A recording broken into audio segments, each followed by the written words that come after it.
Hi, Cynthia Allen here, and we're coming to the end of day 8 on the Feldenkrais Awareness Summit. Glad to have you back. Hope you're still hanging in there with us. We'll be starting a new track called Beyond Diagnosis, and I'll introduce our speaker in just a moment, but first let me just do a little bit of housekeeping. So look around and find the chat area and start connecting with each other in the chat. Of course, you won't find chat if you happen to be listening this on replay, but if you're listening to this at the initial airing, then you can join in on chat, introduce yourself, and as we go along, start talking with each other about what you're noticing, wondering, curious about, your own ideas. Arlene Klein, our behind-the-scenes wizard, will be over there, and she will be able to answer technical questions for you. The nice thing about this chat is that we're going to take a look at it. And tomorrow in the wrap-up panel discussion on Beyond Diagnosis, which is going to include myself along with David Z. McPherson and Deborah Bose, we will take a look at your questions. You can also join us for chat there tomorrow too, and we will really live monitor your questions and thoughts there as well. But you can start us off with a more richer background if you get in there and start having a little conversation tonight. Okay, so I'm very, very pleased to introduce you to Ellen Soloway.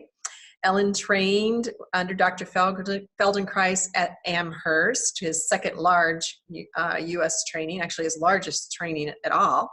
She has a private practice in New Orleans. She's an assistant trainer, and she's editor of the Alexander Unai volumes. She offers functional integration, which is the private sessions in the Feldenkrais work, and mentors in Atlanta, New Orleans, and San Antonio.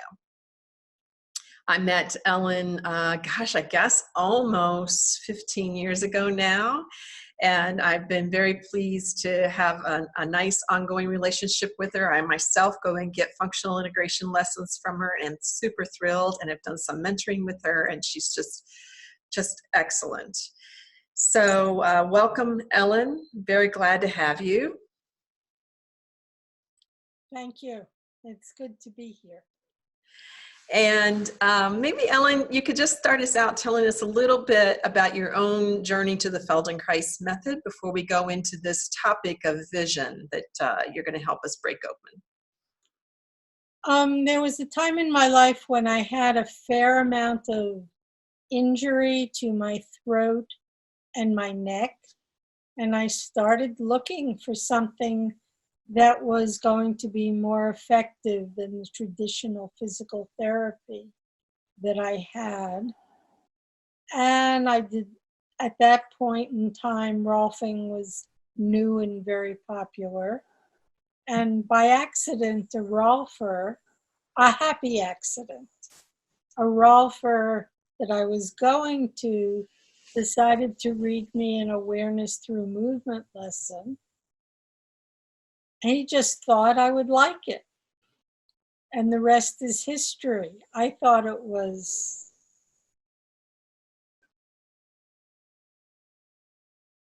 I'd say stupendous, because all of a sudden I felt happy.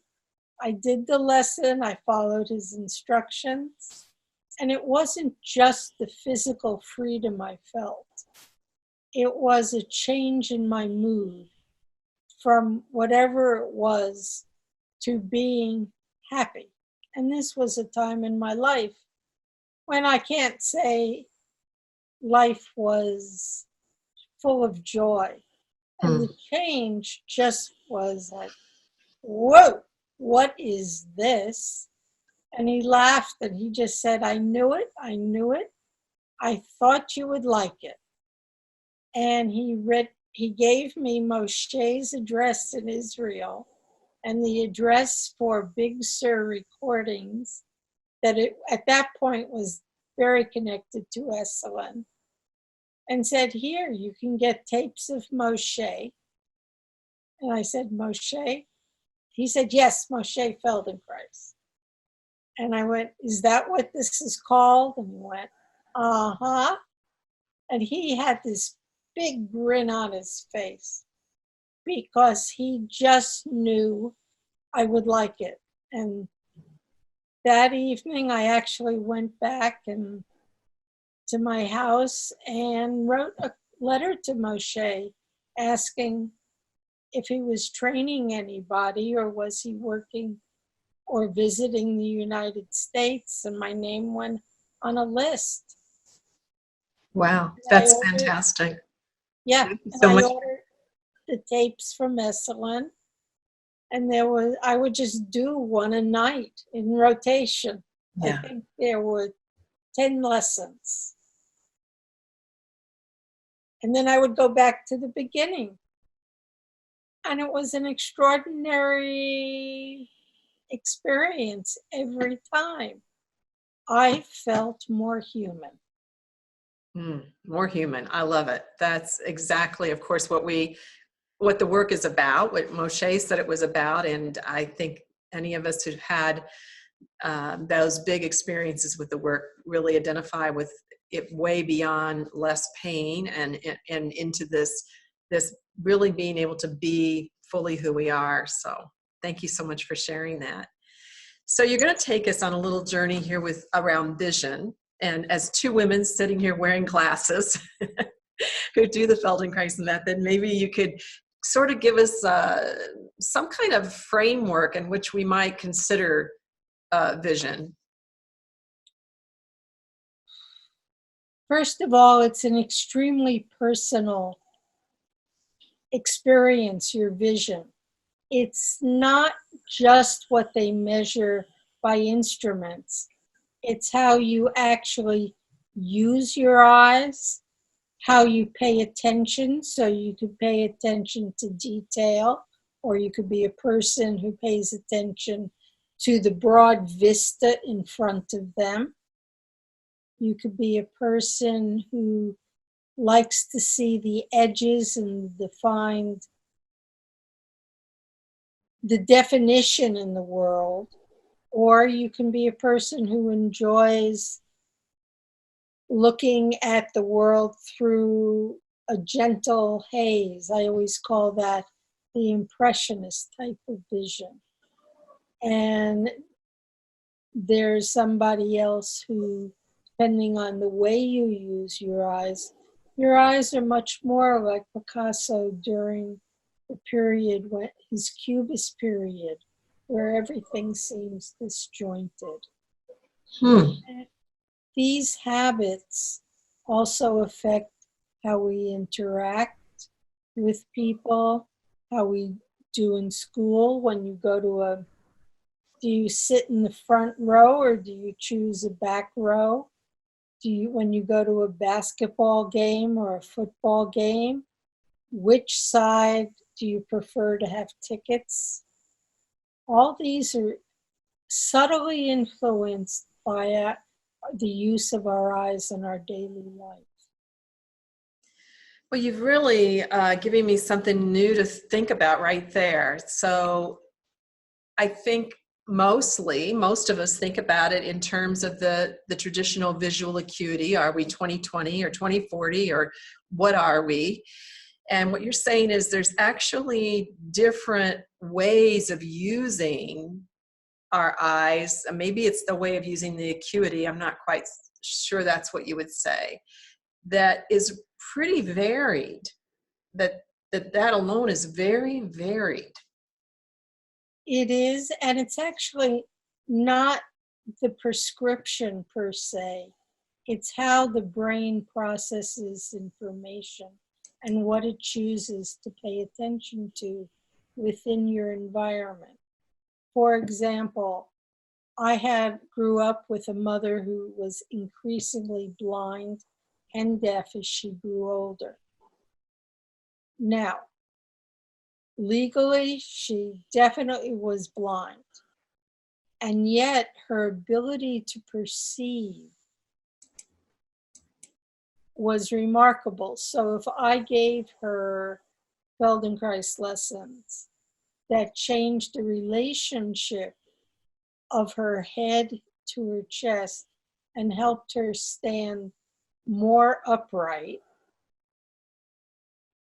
then what happened is she could perceive, and if I came into the room, she could put her hand out and go, this is pink, red, or green, what I was wearing. And she could be pretty accurate with reds and pinks and greens. Some of it, still had vestigial processing for that.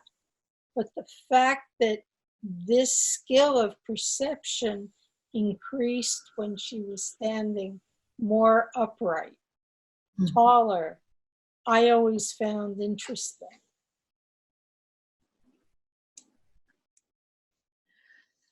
Yeah, so, I've had my own interesting experiences with having vision improve after Feldenkrais lessons. And I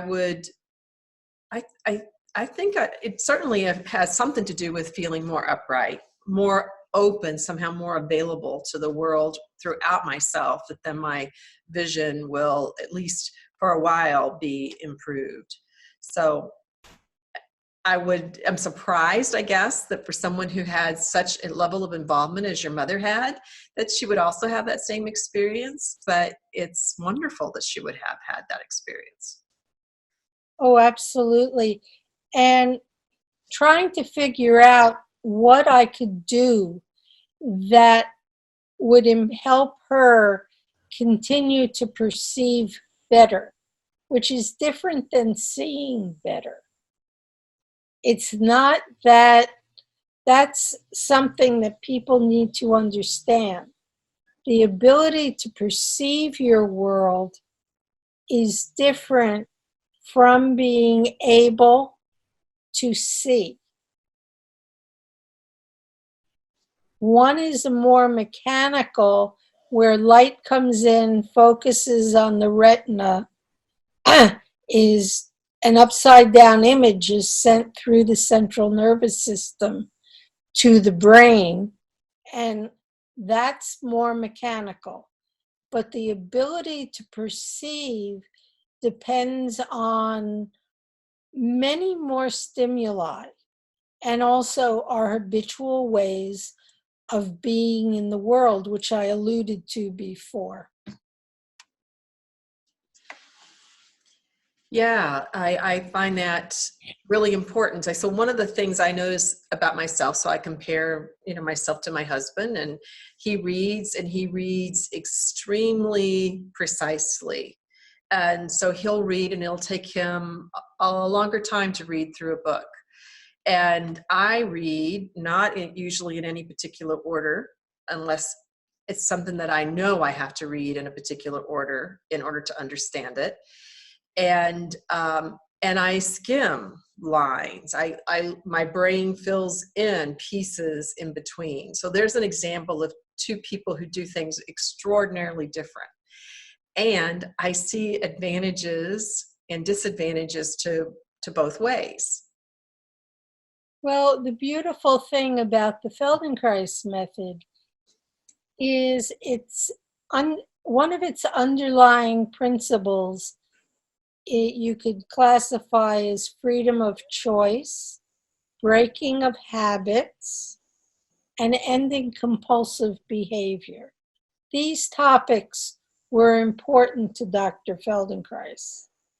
So, if you're a person who always skims and scans, which is that hazy way of looking that I talked about before, then the goal would be to also help you learn the skill to be direct and pointed and to read in a very linear, direct fashion. Whereas for your husband, he could learn the skill to do the opposite, to learn how to skim, to scan, and look for pertinent information rather than sentence by sentence by sentence. And that way, once you have both skills, you can use them depending on what the situation calls for. Excellent. That's good. So tell us a little bit about how the Feldenkrais method specifically links this nervous system, the capacity of the nervous system to movement, to improvement in vision or perception. Excuse me. At its simplest, it goes back to some early developmental patterns.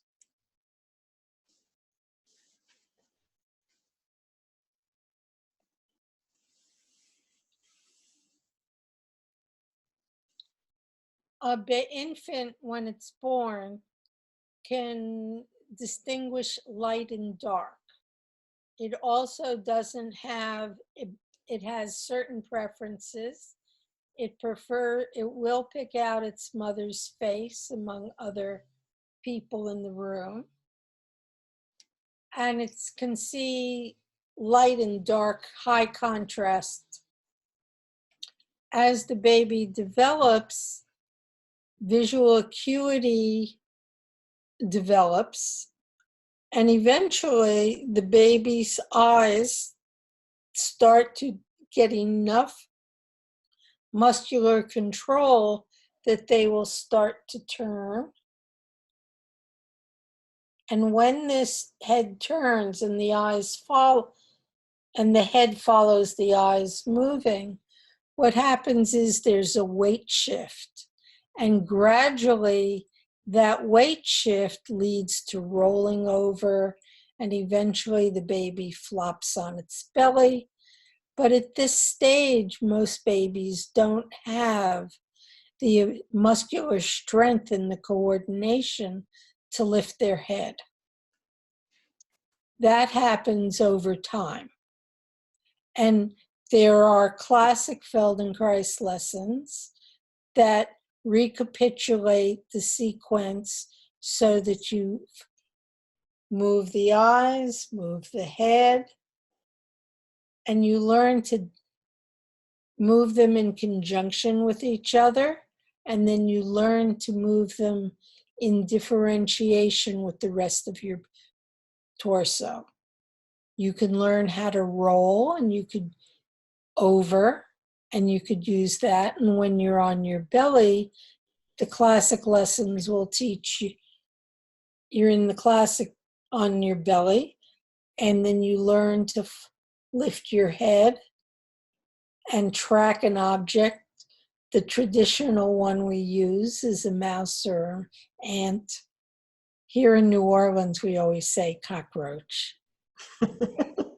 Because nobody likes our cockroaches, but we all at some point have them. And you'll track them, and then you can use sensory awareness and pay attention to how one eye moves, compare it to how the other eye moves. And through the structure of these lessons, you recapitulate the developmental movement patterns that infants learn to, and in that it relaxes the process itself. The lessons will either relax over tight eyes, muscles, and if you have what I call iPhone-itis, where you're constantly staring at that small screen, that process of staring at a laptop or an iPad overtaxes the ciliary muscles of the eye, and they get very, very taut. And these lessons will help you change the focus because you're not constantly looking at your iPad. So that's another way in which it broadens the peripheral vision. So these are just a few examples of how vision can change. Another way is that you will end up learning the minute detail if you're trying to stand up from sitting, how the eyes will help guide the movement up to sitting, standing from sitting. And if you have balance problems, what will happen is if you constantly keep your head low, like I'm doing now, and you want to stand up and you keep your head in this relative position or your eyes looking down, when you stand up, there's a greater chance that you won't feel imbalance. Whereas if you do some of the awareness through movement lessons, and you're here, and then you lift your eyes, and you go forward and up, you end up standing, going forward, and your weight shifts onto your feet very differently. Thank you. Thank you. So I guess I'm thinking about the people tuning in, and I know I went through a phase where I was particularly interested in whether or not this work or some other work could like reverse my vision. Now, to be honest, my vision, my use of glasses, to be honest, I never put that much work into it. So let me just say, I was not one of these people like Bates or David Weber, who was so motivated that they spent hours really, really working with their visual system. But I'm sure there are people tuned in here today that are wondering, even though vision is more than acuity, they are wondering, could they get rid of their glasses? And what would you say about that from your perspective as a very experienced Feldenkrais practitioner? I think it depends on why they're wearing glasses.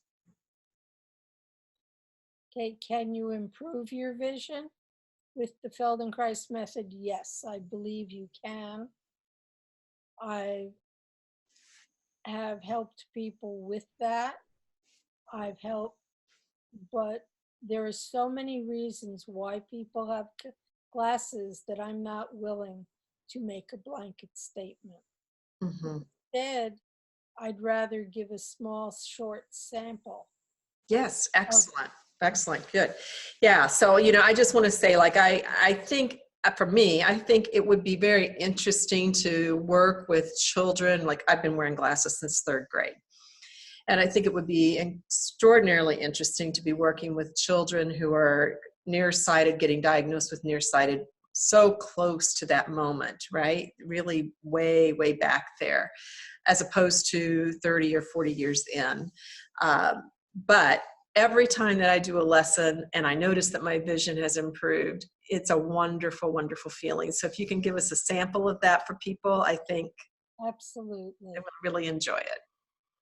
Will you do it with me? I will do it. Is it going to be sitting or lying down or?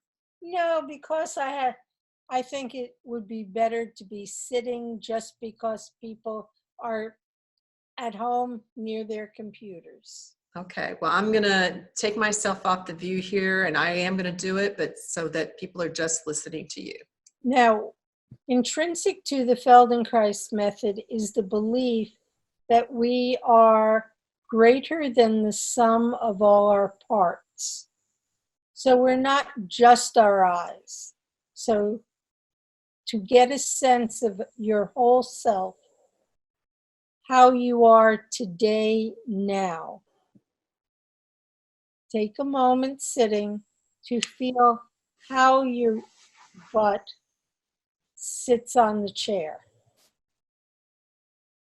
Do you feel pressure? There are 2 bones there called the sit bones or the ischii. Can you feel them? Now, when you sit, do you have 2 feet on the floor? And if you look straight ahead, what level in the room are you looking at? Do you see more of the floor? Do you see the horizon? Do you look up a little bit and see the ceiling, the corner where the ceiling meets the wall? All these things are indicative of your habituated posture and the level that you look at when you're walking. Okay? And then notice your breathing. And feel if your ribs move when you breathe. Which ones are they? Is it the lower ribs? Is it the ribs under your collarbone? Now close your eyes. Lower your lids and feel the texture of your eyeballs under your eyelids. Do they feel round? Do they feel flat? Do they feel tight around your eyes? Is it harder or easier to lower your eyelids?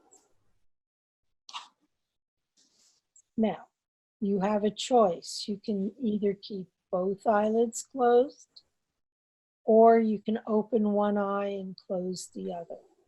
This is your choice. You decide. And then put your two lips together and sense your tongue inside your mouth. Where is it resting? Does it feel thin or thick? And then take your right eye, pay attention to the movement as you move it to the right and back to the center. Just sense the sensation that this creates. Now, of course, I know that your left eye will move too, but just pay attention to the right eye. And then when your right eye goes from the center more to the right, move the tongue also to the right and bring both back to neutral. The tongue inside your mouth and the right eye to the middle. Do this several times.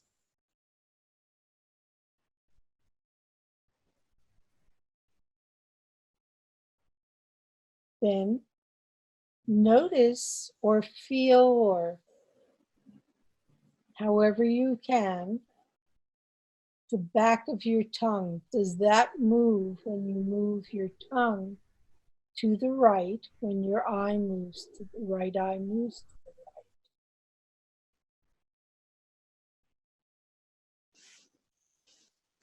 The next time you move your right eye to the right and your tongue to the right, leave your tongue over to the right and just move your right eye back to the middle.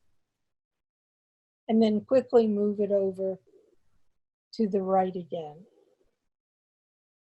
And then move both together to home base, to neutral, your starting point.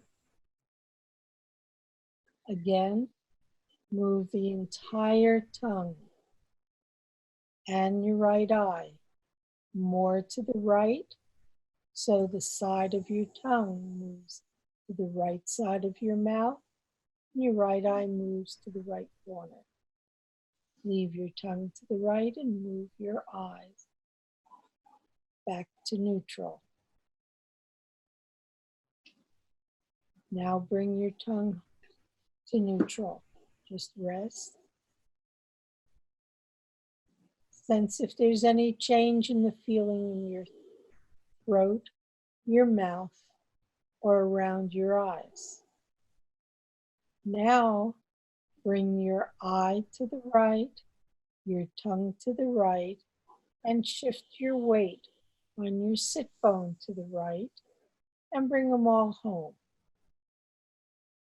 Right eye to the right, the tongue to the right, and shift your weight to the right and bring them back home.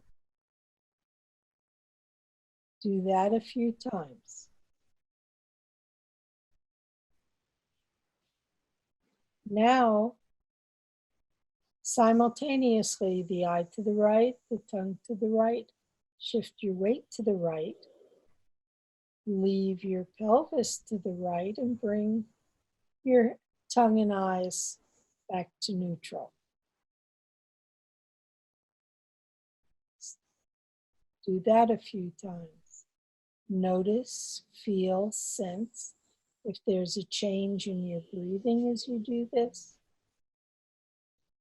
Or where do you feel the most comfort, the ease as you do these movements? Then bring everything back to neutral.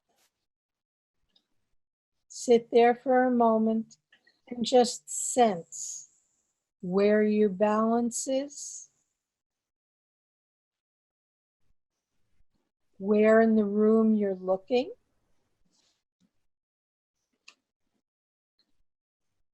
and then open your eyes slowly and observe, feel in any way you can. How is it the room now? Is there a change in the level that your eyes look? Is there a change in the sensation from one side of your face to the other, or the inside of your mouth to the other? And Cynthia, that is an example of a very, very simple awareness through movement lesson. Mm. And it recapitulates part of development, that the eye and the muscular control of the tongue happen at roughly the same age in a developing infant. So they're linked somewhere in the recesses of our brain.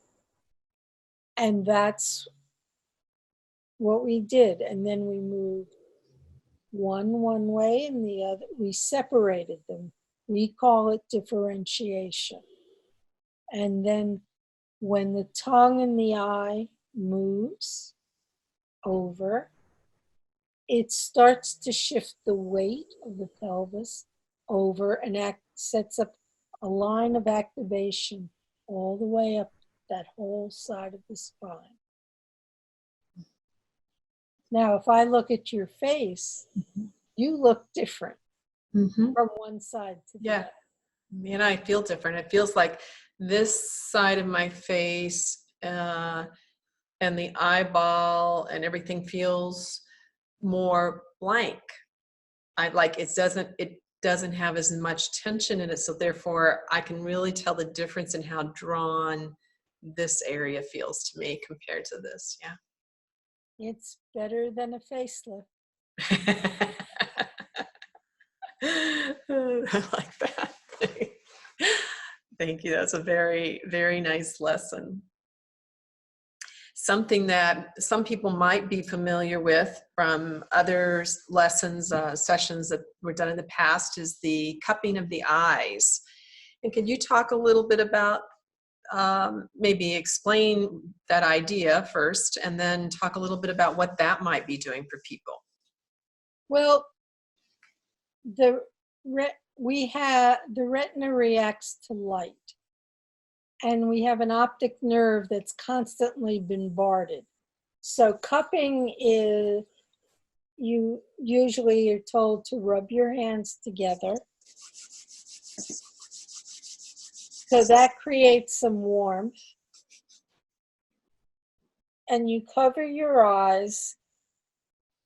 And what happens with the absence of light, people will see patterns of color, and that's where the optic nerve is innervated. And then you also see black. And as the optic nerve gets quieter and quieter, you see more and more black, which is a sign that you're relaxing the muscles the 6 muscles of the eyes.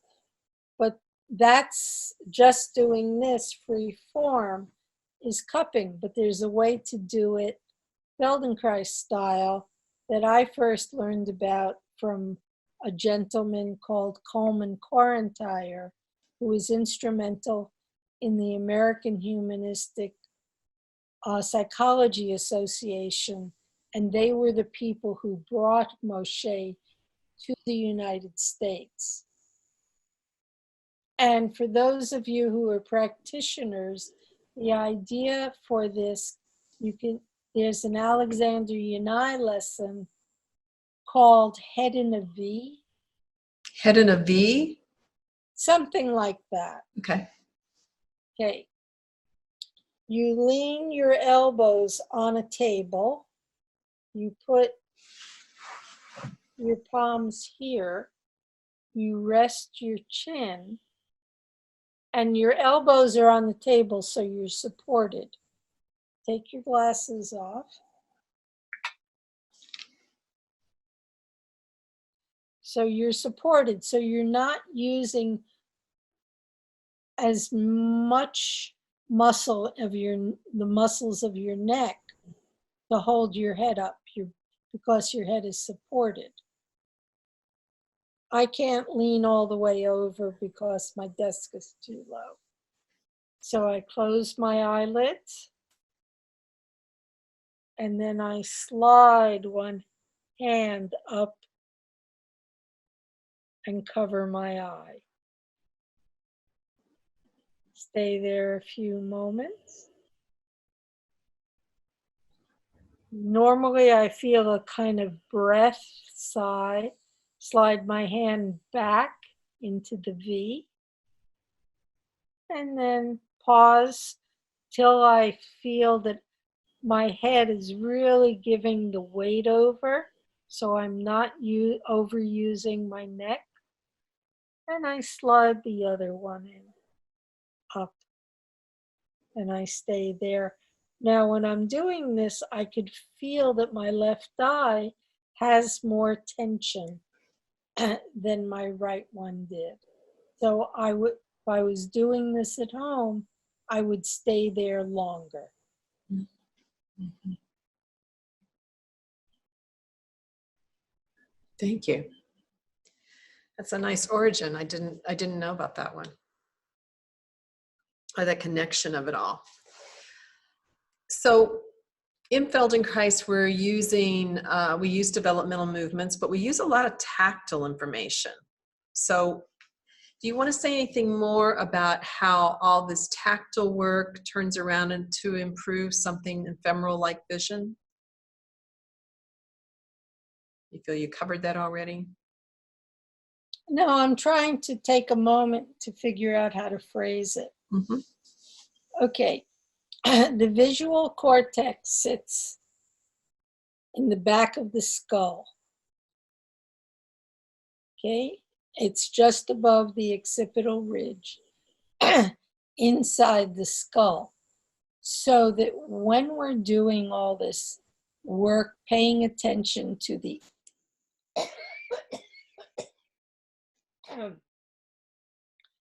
internal sensations of the movement.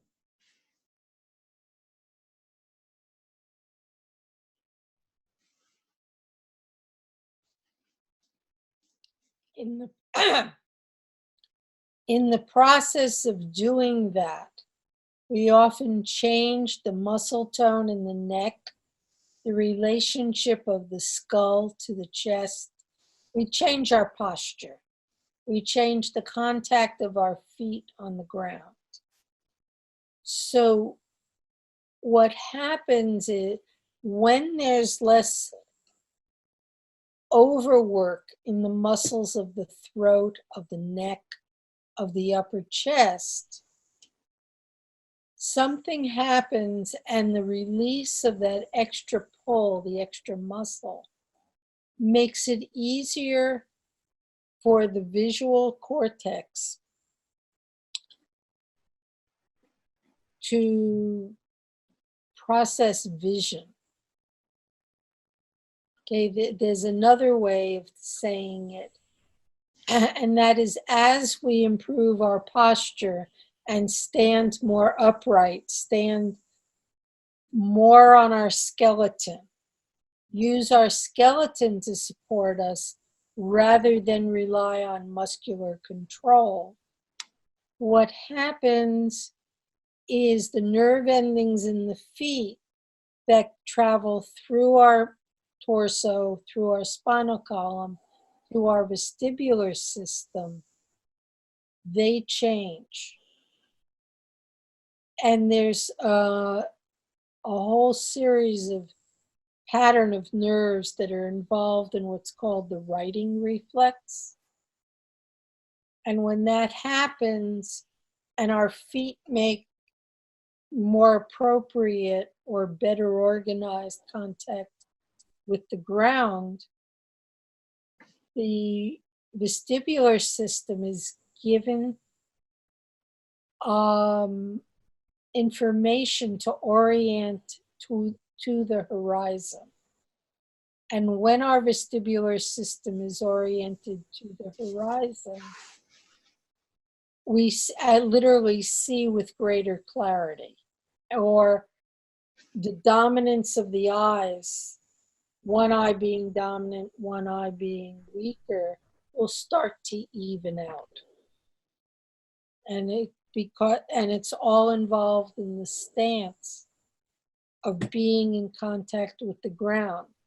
A moment ago, you talked about wouldn't it be essentially you implied, wouldn't it be great if children could have access to this information when they're in school?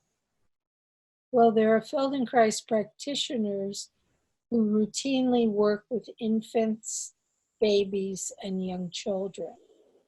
And one of the classic things that they'll do when a child comes in and they're coming in with the diagnosis of cortical visual impairment is they will work with the feedback from the feet to the environment, the ground.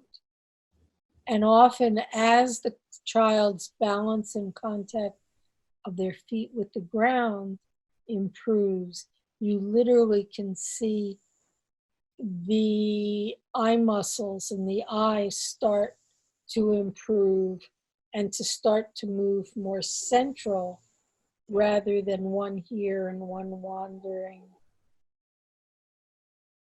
So we do use that quite a bit. Mm-hmm.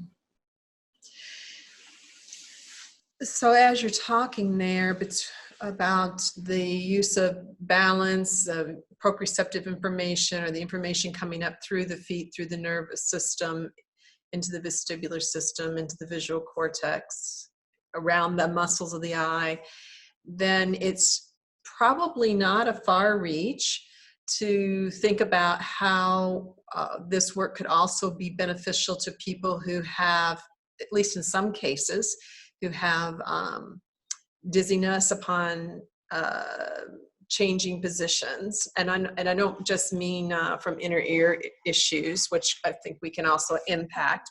Would you like to talk about that a little bit? From my own life and experience, I had a head injury and I was dizzy, dizzy for 4 months. And a lot of it was due to nystagmus, involuntary movement of my eyes. And what happened was there were 2 ways I dealt with this. One, at that point, I had 12-foot ceilings and I had a trapeze hanging down, and I lowered the trapeze to a level of a swing. And I would sit on it, look at a point in the distance, and swing until I had the barest beginnings of dizzy. And I would stop, I would lie down on the floor with a blindfold to rest my eyes. Then I would get up again, wearing an eye patch, pirate fashion, close one eye, swing back and forth, looking at the same point in the horizon, dizzy, go down on the floor till it stopped. Get up, do the swing, same thing. And I would rest. And this is called perturbating or disturbing the system under controlled circumstances so that I could discern what were the triggers. And gradually over time, I stopped being dizzy. The other way there's a classic Feldenkrais lesson called the pelvic clock. And again, I would do it wearing a blindfold, looking carefully at objects in the room, wait until the dizzy quieted down, and do it with the other eye. And I just would, it was a very scary thing to be that dizzy. Very scary thing to what? To be that dizzy. Mm-hmm. Yes. The other way I did was I did foot lessons. At that point, I knew that the Magnus riding reflex, and I knew there were nerve endings in my feet. So I did Feldenkrais foot lessons ad nauseum. Every time I got the slightest bit dizzy, I would just wait for it to end. Then when that felt safe, I went to the pirate eye patches, one eye, then the other, because at that point, I could not close one eye independent of the other. And somehow in the head injury and the impact, I lost that control. That gradually came back. So that's, simple descriptions of how you can use some ingenuity to help improve balance, coordination, and the ability of your eyes to focus on a point in space. Well, there's several key words that you used in there that I think are ways that are fundamental to the ways that we do the Feldenkrais method that Moshe left us with. Ingenuity is certainly one of them. That he certainly gave us a whole body of work, but underneath that body of work is learning to be more curious and more inventive in your own explorations.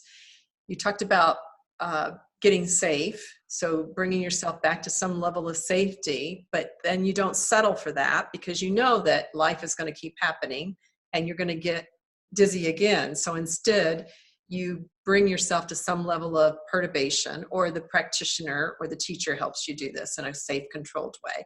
But key is the person learning, like, where's the edge? Yeah, where's that edge? So those are just really beautiful examples of how we work in the Feldenkrais work right there, and that you were able to parse apart and make it usable for yourself in your own situation.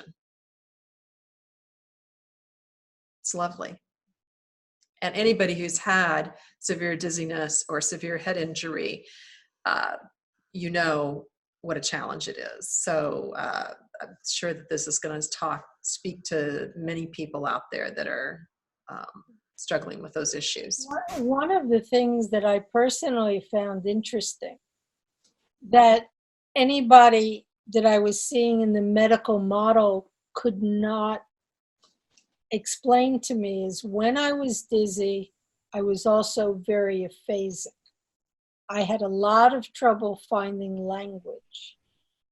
When the dizziness quieted down and I could focus my eyes, I had a much easier time finding language again. It's an interesting correlation. Mm-hmm.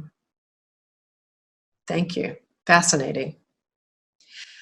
So in this track beyond diagnosis, it sounds like you would maybe give us some advice, which is not to be obsessed with visual acuity, but to expand our vision somehow of what it is to be healthy in vision. Well, if you ask, the way I would put it is, Dr. Feldenkrais thought that a healthy person was a person who was capable of living out their unrealized dreams. So that if you can parse your dream down into smaller chunks, for example, when I had my head injury, my unavowed dream was to stop spinning. And I parsed it down on the swing in order, under controlled circumstances, so that I could learn and observe and what it was that was triggering my involuntary eye muscles. That's where I didn't realize until I started working that in the impact, all the muscles here in my throat and tongue had a slight twist to them. So once I realized that, I switched my focus and did a lot of lessons involved in twisting until there was a release of that holding pattern. And that happens almost simultaneous with the stopping of the aphasia. Fascinating. Ellen, could you tell us a little bit about maybe Moshe himself, or any kind of story that sparks your interest from your Amherst training about Moshe? Yeah. I had the only, one second.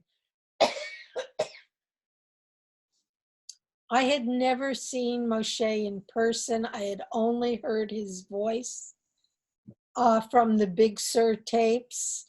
And there was this picture on the brochure that I think I saw, but I never paid attention to. But I wanted Amherst. I wanted this. So I take myself to Amherst and I walk in, and it was held in a gymnasium. And I walk in, and there's this long, wide hall that had a cutout. So, and there's this gym bench, and there's this little old man sitting there. And I see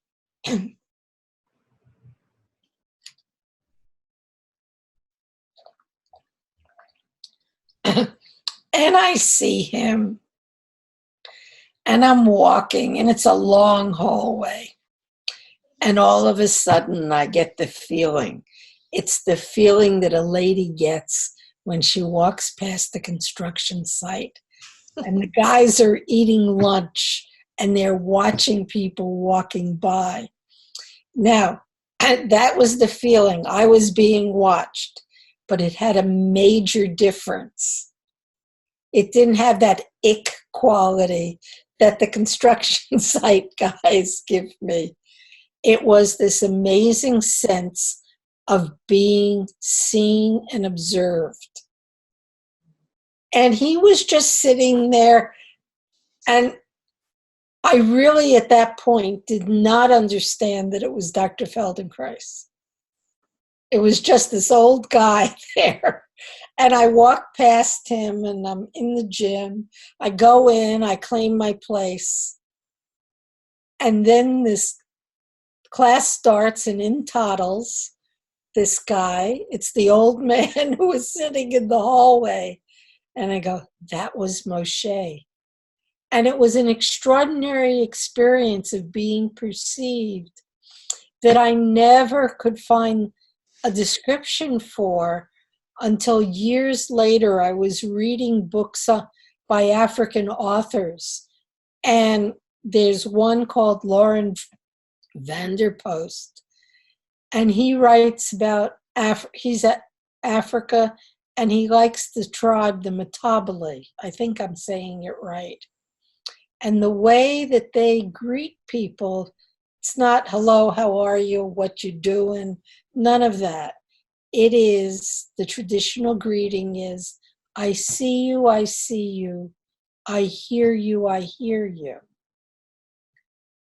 And I read that and I went, oh my God, that embodied in that traditional way of greeting was the feeling that I got when I walked that first day, that first hour down the hall in Amherst, was this incredible sense of being perceived.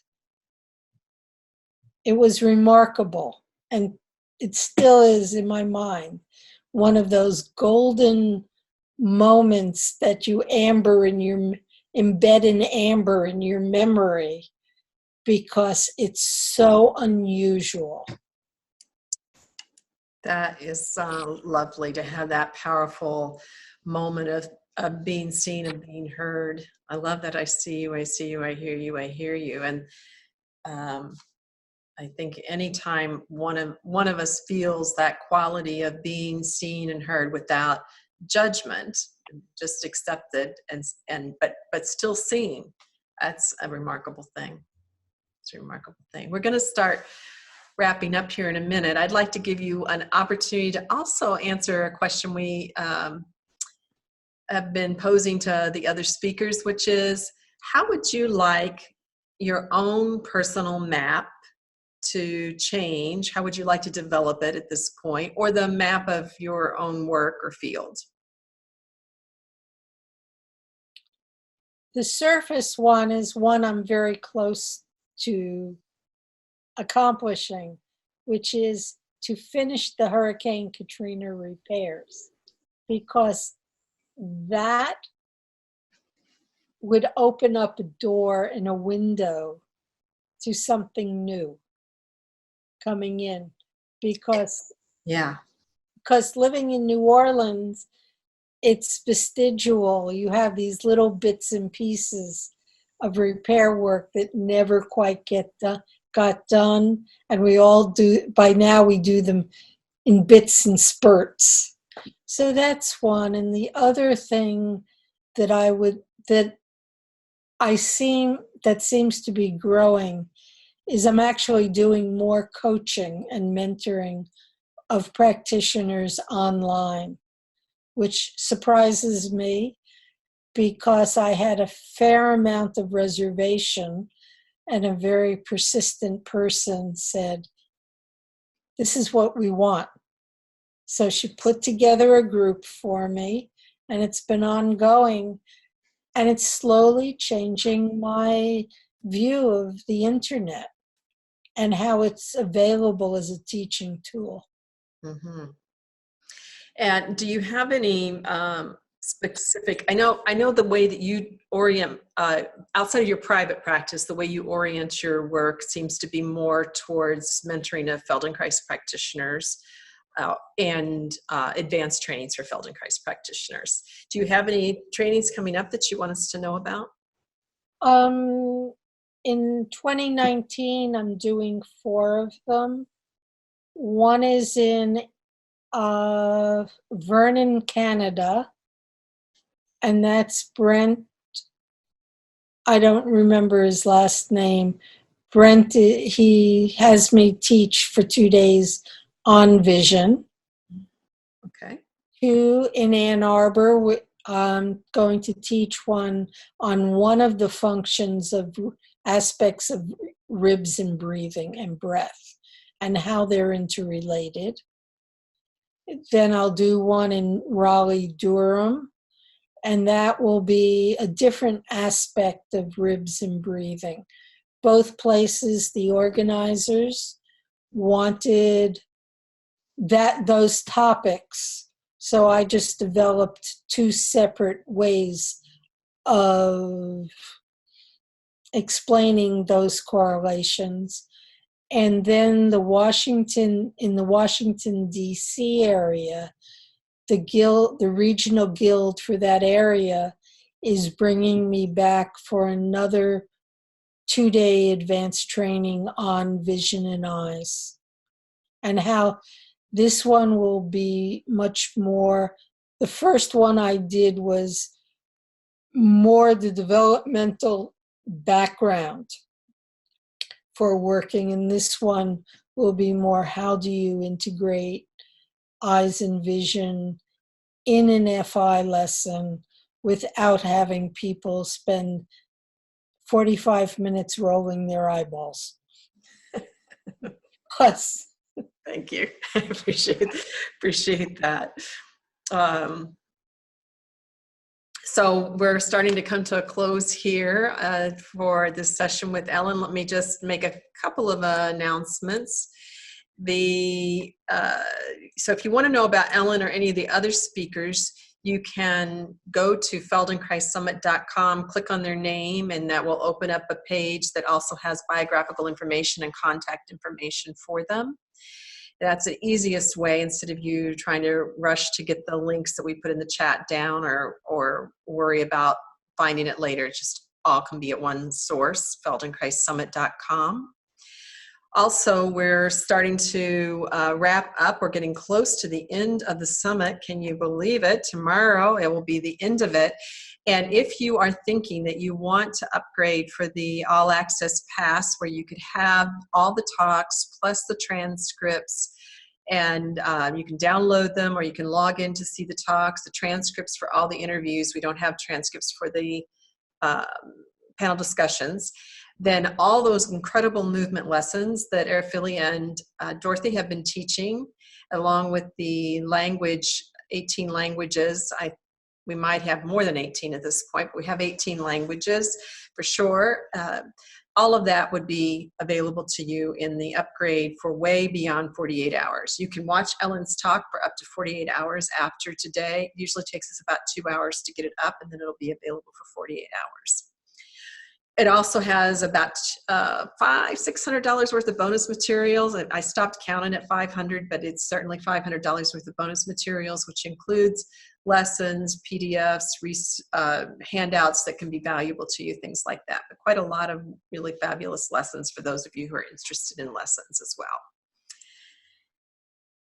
So tonight, Dorothy will be giving us a lesson at 8:30, and then of course in the morning, Arafili will be back at 6:30, and then we'll continue on at 8 a.m. tomorrow. All the times I'm listing, by the way, are Eastern Daylight Time, with Dr. Pradeep Chopra, who'll be talking about Ehlers-Danlos syndrome and chronic regional pain syndrome. He's an internationally recognized expert on these two important topics.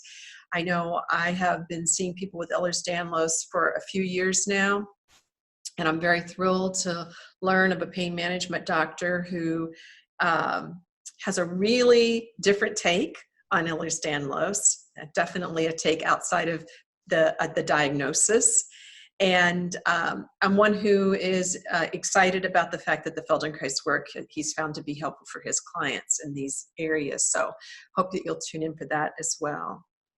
If you have any problems or questions, you can email us at support@futurelifenow.com, or you can chat with us in the chat window at feldenkrais.summit.com. Just keep in mind that we keep East Coast hours, so you might have to be patient because this is viewing all around the world in all kinds of different time zones. We'll do our best to get back to you in a timely manner.